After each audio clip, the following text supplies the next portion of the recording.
Hello, everyone, and welcome to a special episode of Nasdaq Spotlight. I'm your host, Craig Bill, coming to you from the Nasdaq market site in Times Square.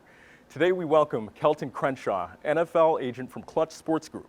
Kelton, thank you so much for joining us today. Appreciate you having me, Craig. It's great to get together and have some dialogue. We're proud to have you. So, Kelton, can you tell us a little bit about Klutch Sports Group? Yeah, so Klutch Sports Group was founded by a good friend of mine by the name of Rich Paul. Rich, he's been in sports for over 20 years, working alongside LeBron James and guys of that caliber. About 10 years ago, he decided to go out on a limb, leave a large agency, start his own, boutique firm, which is, obviously since grown, but just because he had a specific direction and model that he wanted to, disrupt with regard to player representation. He started out in the NBA, and then 2 years ago, he started the football division, which is, what brought me to Klutch as a full-time employee. What are the crossroads you often see between the worlds of sports and finance? What can we learn from the sports industry that we can apply to personal finance in our own lives?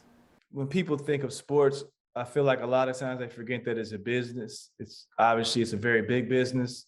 It's a ton of money involved in sports. Things are changing every day. You have, sports betting is being legalized, in many states, which adds a whole new revenue stream for clubs and, things of that nature. So, I mean, it intersects at every level, from a fan perspective, from a content perspective, from a business perspective. So it's honestly endless, in my opinion, in regard to those intersections. What are the most common mistakes that you see people make regarding their financial well-being, and how do you avoid these pitfalls? Just speaking from the perspective of sports, one of the bigger mistakes you see is where you know guys, they always feel like they have time, right? Which is just a kind of a misconception that people have just in general in regards to budgeting, making the proper steps in regards to setting financial goals. There's always when you're young, you always feel like you got time, you can put things off, but you know, um, as a professional athlete, you never know when it's over. I mean, we all have an idea.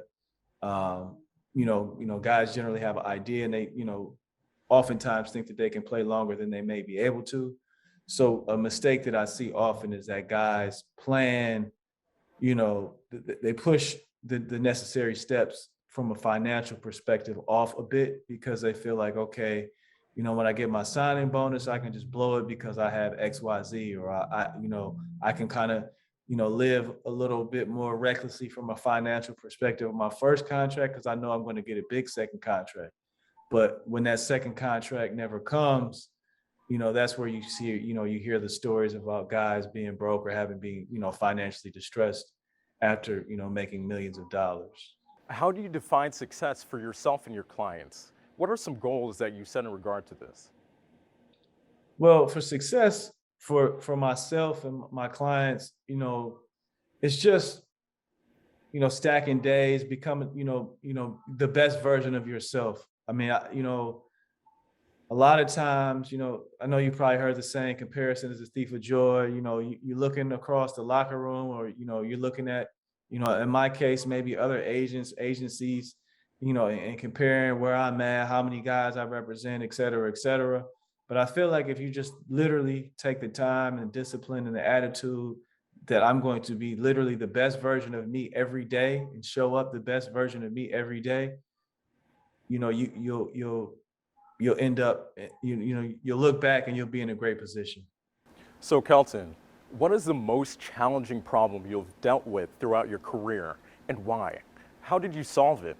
Well, I mean, just kind of a general, there's a ton of problems, right? This is, you're dealing with people, you're dealing with, a lot of things here and there. But I would say one of the biggest hurdles in general was getting my first big client, because what happens is, right, it's, you get a lot of, oh, we really like you, but who do you represent? But it's like, if I don't have any, if I'm not representing anybody at the time and I'm trying to represent someone, it can get tricky because it's kind of like you just one of those situations you feel like you're caught in a vicious cycle, because people like you, but you're not experienced. But how do you get the experience if you don't sign anyone? So that's kind of the toughest entry point in the sports business from a representation standpoint, because I've been in the business for 20 plus years. So I had a ton of experiences being around the business that I can lean into, but really getting that first client was the toughest part.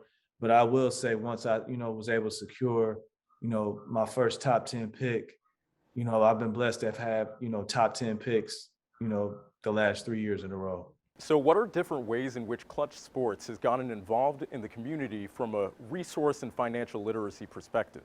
So, obviously, the community is big for Klutch. We're a Black owned and Black led company.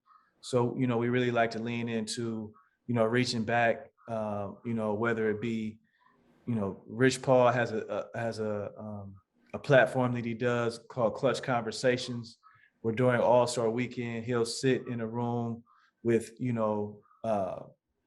local kids and just kind of talk through things in regards to life, financial literacy, the right way to approach opportunities, the importance of, being professional, things of that nature. That's something that Rich is huge on.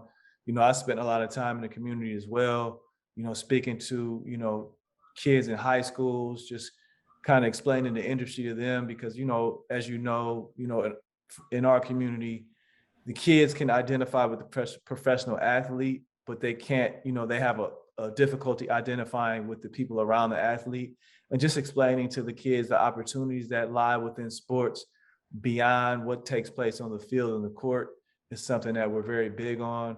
We're also big on, engaging from a voting perspective, it's Klutch is huge in the community. When everything was going on with, the social injustice movement, we did a lot from an agency perspective to lean into that as well. So it's certainly something that we're big on at Klutch. I'm big on in my personal life. And, it's just a mission that, we'll continue to drive home as time marches on. For those within underprivileged or underserved communities who might not have direct access to supportive networks where people can lean on one another for sound financial advice, can you describe how you yourself have sought out this information and how people who do not have immediate access to these resources can still develop financial literacy acumen? I would just say, just ask questions. A lot of times people assume that financial literacy is contingent upon your income, when you can have a lot of income and be totally financially illiterate, and vice versa, right? You could have not a lot of income, but be very financially literate, and be able to make the right decisions to where you can pass things on from a legacy perspective. So I would just say, first, don't necessarily just assume if you're in the community that the people in the community can't help you. And then two, just research and take the time to, spend some time on your own. I mean, social media, there's a lot of good information. There's also a lot of bad information, but at the same time, kind of knowing, learning and figuring out what you like, what you don't like. That's a great place to start. We spend a lot of time on our phones, looking at the latest trends or sports or whatever the case may be. There's also a lot of good information and a lot of knowledgeable people out there giving really great information out for free. So that's another great starting point. And then just, as you begin to engage with the financial industry, whether it's banking, things of that nature, maybe you have, someone that's doing some small investment, running like your 401k as your job, just ask questions. You know what I mean? Like, you'd be surprised how excited people at the bank or, the person that handles your retirement at your, your job, how excited they would be to share information with you, because people don't really lean into, and a lot of times they just kind of, it's more so just checking a box rather than developing those personal relationships. And when you develop those personal relationships in a financial space, in my opinion, it makes things a lot easier for you. On behalf of Nasdaq, I'd like to thank Kelton Crenshaw from the Klutch Sports Group for joining us. Nasdaq followers, please stay tuned for more coverage coming to you from Nasdaq channels. Until next time, we're signing off.